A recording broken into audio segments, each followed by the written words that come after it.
की बिसात पर एक बार फिर पाकिस्तान फिर वही पुरानी चाल चल रहा है। आर्थिक बदहाली और घरेलू दंगों से जूझता पाकिस्तान अब भारत के खिलाफ जहर उगलकर अपनी जनता का ध्यान भटकाना चाहता है। ख्वाजा आसिफ का कोलकाता वाला बयान महज एक धमकी नहीं, बल्कि उनकी हताशा और निराशा को जाहिर कर रहा है। लेकिन पाकिस्तान शायद भूल गया, ये नया भारत है, ये नया हिंदुस्तान है जो खामोश रहने वाला नहीं है। रक्षा मंत्री राजनाथ सिंह के तेवर बता रहे हैं कि भारत अब सहनशीलता की नीति से आगे निकल चुका है।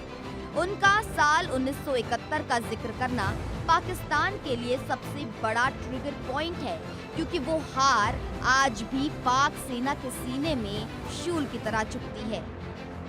रक्षा मंत्री राजनाथ सिंह ने जो कहा वो एक बयान नहीं, बल्कि गहरा राजनीतिक संदेश है। राजनाथ सिंह ने साफ कर दिया है कि अगर इतिहास दोहराया गया तो नतीजे पहले से भी ज्यादा भयानक और घातक होंगे।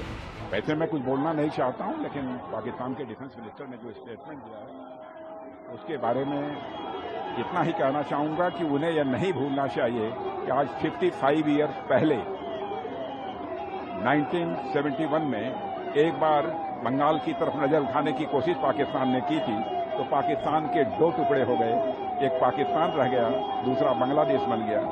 इस बार यदि हरकत की गई हमारे बंगाल की तरफ नजर उठाने की, तो उसका क्या परिणाम होगा यह भविष्य के गर्भ में ही लिखा हुआ है और इसका पता चल जाएगा। दरअसल 1971 में जब जनरल नियाजी ने 93,000 सैनिकों के साथ सरेंडर किया था, तब दुनिया ने देखा था कि भारत क्या कर सकता है। 55 साल पहले 1971 में पाकिस्तान ने बंगाल की तरफ नजर उठाने की कोशिश की थी, तो पाकिस्तान के दो टुकड़े हो गए थे, एक पाकिस्तान और दूसरा बांग्लादेश बन गया। इस बार भी भारत का रुख साफ है, हम छेड़ेंगे नहीं, लेकिन अगर किसी ने छेड़ा तो छोड़ेंगे नहीं। राजनाथ सिंह ने पाकिस्तान को वार्निंग देते हुए कहा कि इस बार पाकिस्तान के कितने टुकड़े होंगे इसकी गिनती करना भी मुश्किल हो जाएगा।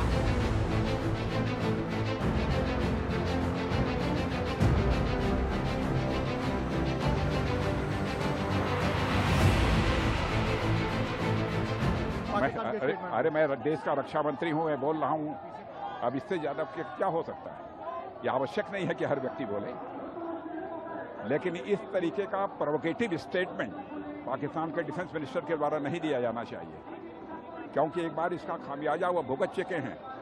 आज के 55 ईयर्स एगो, यानी 55 वर्ष पहले, उसका परिणाम यह हुआ कि पाकिस्तान दो टुकड़ों में खंड खंड हो गया, एक पाकिस्तान बना और बांग्लादेश। और इस बार ऐसी ही हमारे बंगाल की तरफ नजर उठाकर देखने की कोशिश की, तो कितने टुकड़े होंगे ये ऊपर वाला ही जानता है। राजनाथ की चेतावनी ने पाकिस्तान के हुक्मरानों की नींद उड़ा दी है। पाकिस्तान के रक्षा मंत्री ख्वाजा आसिफ ने शायद सोचा होगा कि चुनावी माहौल या राजनीतिक व्यस्तताओं के बीच उनका बयान दब जाएगा, लेकिन राजनाथ सिंह ने फ्रंट फुट पर आकर छक्का जड़ दिया। ख्वाजा आसिफ ने सियालकोट में पत्रकारों से बातचीत करते हुए भारत को गीदड़ भभकी देने की कोशिश की थी।